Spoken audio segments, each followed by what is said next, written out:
بسم اللہ الرحمن الرحیم۔ السلام علیکم ورحمۃ اللہ وبرکاتہ۔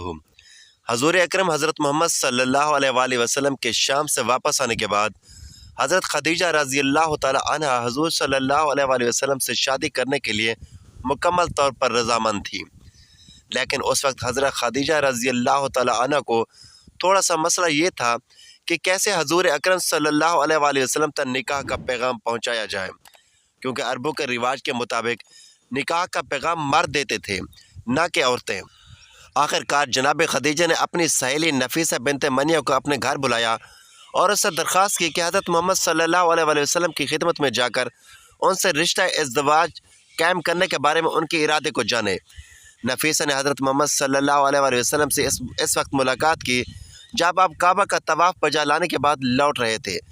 نفیسہ نے حال احوال پوچھنے کے بعد آپ سے سوال کیا، اے محمد صلی اللہ علیہ وآلہ وسلم، آپ شادی کیوں نہیں کرتے؟ حضرت صلی اللہ علیہ وآلہ وسلم نے جواب میں فرمایا، خالی ہاتھ شادی نہیں کی جا سکتی۔ نفیسہ نے کوئی دیر سوچنے کے بعد کہا، اگر میں کسی ایسی خاتون کا تعارف کرواؤں جو جاہ و جمال اور شرافت میں آپ کی ہم پلا ہو اور کافی مال و دولت کے بھی مالک ہو، تو کیا آپ اس سے شادی کے لیے آمادہ ہیں؟ حضرت محمد صلی اللہ علیہ وآلہ وسلم نے تھوڑا سا غور کرنے کے بعد فرمایا، وہ کون ہو سکتی ہے؟ نفیسہ نے جواب میں کہا، خدیجہ۔ حضرت محمد صلی اللہ علیہ وآلہ وسلم نے سوال کیا، وہ مجھ سے شادی کریں گی؟ میں نے تو سنا ہے کہ بہت سے لوگوں نے ان سے رشتے کی بات کی، لیکن انہوں نے ان سب کو انکار کر دیا ہے۔ حضور نے فرمایا کہ اگر وہ مجھ سے شادی کرنے کے لیے راضی ہے تو میں بھی راضی ہوں۔ نفیسہ حضور کا جواب سن کر فوراً جناب خدیجہ کے گھر پہنچی اور انہیں حضرت محمد صلی اللہ علیہ وسلم کی ان کے ساتھ شادی کرنے کی رضامندی کی خوشخبری سنائی۔ حضرت محمد صلی اللہ علیہ وسلم جناب خدیجہ کی آپ سے شادی کرنے کی رضامندی اور ان سے ازدواج کی اپنی دلچسپی اور رضامندی کے بارے میں اپنے چچا ابو طالب، عباس اور ابو لہب کو آگاہ کیا۔ ابو لہب نے کہا، میرے بھتیجے، ہمیں عربوں میں بدنام نہ کرنا، تم خدیجہ کے لائق نہیں۔ حضرت کے چچا عباس اپنی جگہ سے اٹھ کھڑے ہوئے اور ابو لہب سے تیز لہجے میں مخاطب ہو کر کہا، تم ایک پست آدمی ہو، خدیجہ میرے اس بھتیجے کے بارے میں کون سا اعتراض کر سکتی ہے؟ محمد صلی اللہ علیہ وسلم دلیر اور با جمال و کمال طبیعت کے مالک ہیں، خدیجہ کیسے اپنے آپ کو ان سے برتر ثابت کر سکتی ہے؟ کیا مال و دولت کی وجہ سے؟ کعبہ کے خدا کی قسم، خدیجہ جتنا بھی محمد صلی اللہ علیہ وسلم سے مار چاہے، میں گھوڑے پر سوار ہو کر بیابانوں میں گھوم کر اور بادشاہوں کے محلوں میں جا کر اسے مہیا کروں گا۔ جناب ابو طالب اپنے بھائیوں سے صلاح مشورہ کرنے کے بعد اس نتیجے پر پہنچے کہ سب سے پہلے ضروری ہے کہ جناب خدیجہ کا نظریہ اور ان کی طرف سے ممکنہ شرائط معلوم کی جائیں اور پھر اس کے بعد کوئی فیصلہ کیا جائے۔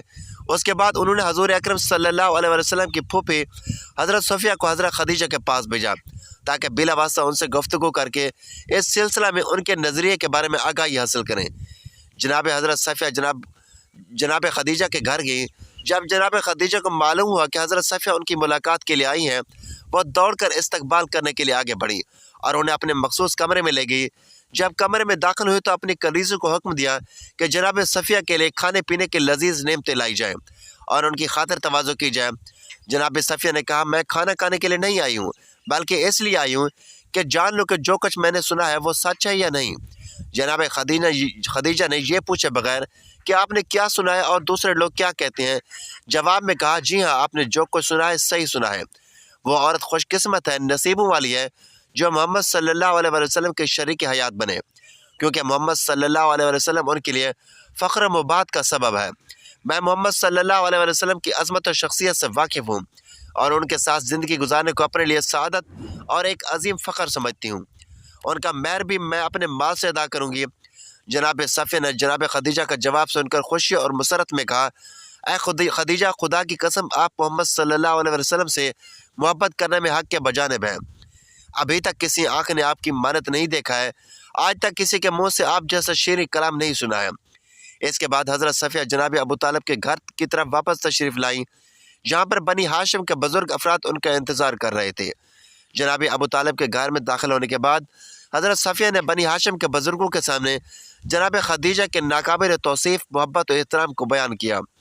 ابو لہب کے علاوہ بنی ہاشم کے تمام افراد یہ خبر سن کر بہت خوش ہوئے، کیونکہ ابو لہب ہمیشہ حضرت محمد صلی اللہ علیہ وسلم سے حسد رکھتا تھا۔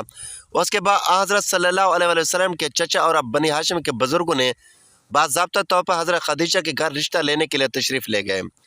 9 شوال کو جناب ابو طالب اپنے عید کے لباس کو زیب تن کر کے بنی ہاشم کے چند بزرگوں کی سرپرستی کرتے ہوئے حضرت خدیجہ کے چچا عمر بن اسد کے گھر کی طرف روانہ ہوئے، کیونکہ طے یہ پایا تھا کہ نکاح خانے کی رسم وہیں پر منعقد ہوگی۔ تواضع اور مہمان نوازی کے بعد سب سے پہلے جناب ابو طالب نے خدائے سبحانہ کی وحدانیت اور مکہ محمد صلی اللہ علیہ وسلم کی عظمت کے بارے میں ایک خطبہ پڑھا۔ خطبہ پڑھنے کے بعد حق مار کے بارے میں گفتگو ہوئی۔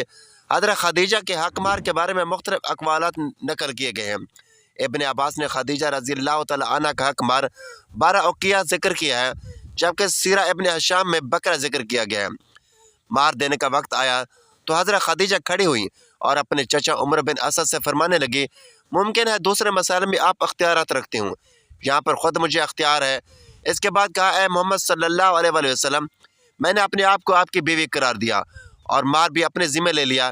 جناب ابو طالب نے سارے مجمع سے مخاطب ہو کر کہا، گواہ رہنا خدیجہ نے محمد صلی اللہ علیہ وسلم کو اپنے شوہر کے عنوان سے قبول کیا اور مار بھی اپنے ذمہ لے لیا۔ ابو جہل غضبناک ہو کر حاضرین سے مخاطب ہو کر بولا، تعجب کی بات ہے، عورتیں مردوں کے مار کو اپنا ذمہ لیتی ہیں۔ چنانچہ ابو طالب غضبناک ہو کر کھڑا ہو گیا، جی ہاں، اگر کوئی مرد میرے بھتیجے کی مانند ہو تو عورتیں گراں قیمت مار بھی اپنے ذمہ لیتی ہیں، اور اگر تم جیسے ہو تو عورتیں گراں قیمت مار لیے بغیر ان سے ازدواج کے لیے آمادہ نہیں ہوتی۔ حق مار متعین ہونے کے بعد نکاح کے مناسب منعقد ہوئے اور جناب خدیجہ اس تاریخ کے بعد قانونی طور پر حضرت محمد صلی اللہ علیہ وسلم کی شریک حیات بن گئی۔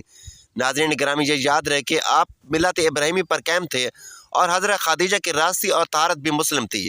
نیز ورقہ بن نوفل کی تعلیمات کی روشنی میں وہ آپ کو نبی آخر الزمان سمجھ کر آپ سے نکاح کر رہی تھی، اس لیے یہ نکاح دین حنفیہ ملت ابراہیمی پر منعقد ہوا تھا۔ نکاح کی تقریبات ختم ہونے کے بعد تمام مہمان اٹھ کر اپنے گھروں کو چلے گئے۔ رسول اللہ صلی اللہ علیہ وسلم بھی اپنے چچا ابو طالب کے ساتھ گھر جانے کے لیے کھڑے ہوئے۔ چنانچہ حضرت خدیجہ چونکہ جانتی تھی کہ حضرت محمد صلی اللہ علیہ وسلم کا اپنا کوئی گھر نہیں ہے، اس لیے حضرت خدیجہ نے حضور کی طرف مخاطب ہو کر کہا، آپ اپنے گھر کی طرف آئیں کہ میرا گھر بھی آپ کا گھر ہے اور میں آپ کی بیوی ہوں۔ اس کے بعد حضرت سے مخاطب ہو کر کہا، اے محمد صلی اللہ علیہ وسلم، اپنے چچا ابو طالب سے کہہ دیجئے کہ 10 اونٹ ذبح کریں اور لوگوں کو دعوت کر کے کھانا کھلائیں۔ جناب ابو طالب نے 10 اونٹ ذبح کیا اور مکہ کے لوگوں کو کھانا کھلایا۔ اس طرح اس ولیمہ کے ذریعے حضرت محمد صلی اللہ علیہ وسلم کے نکاح اور شادی کی تقریبات اختتام کو پہنچی۔ تو ناظرین، یہ تھی ہماری آج کی ویڈیو۔ اچھی لگی ہو تو ویڈیو کو لائک کریں، شیئر کریں، چینل کو سبسکرائب کریں تاکہ ہر آنے والی اس طرح کی معلوماتی ویڈیو سب سے پہلے آپ تک پہنچے۔ تو اگلی ویڈیو میں پھر ملیں گے۔ اللہ حافظ۔